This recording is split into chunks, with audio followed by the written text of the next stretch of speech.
নিম্নবিত্ত ঘরে জন্মগ্রহণ করা মানে তুমি অনেক বড় একটা অপরাধ করে ফেলেছো, এরকম সমাজের কিছু কিছু মানুষের ধারণা।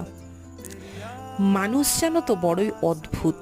প্রত্যেকটা মানুষকে, যারা নিম্নবিত্ত, তাদেরকে মনে হয় এই কথাটা শুনতে শুনতেই বড় হয় যে তোর বাপের টাকা কোথায়, বাপের টাকা নেই অথচ ফুটানি দেখো। যার বাবার এই রকম অবস্থা তার এত ফুটানি মানায়?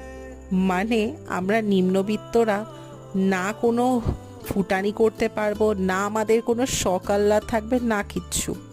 আমরা কিছুই করবো, সব কিছু থেকে আমরা বঞ্চিত থাকবো। যখনই কিছু করতে যাব তখনই একটা কথা যে বাবার টাকা নেই।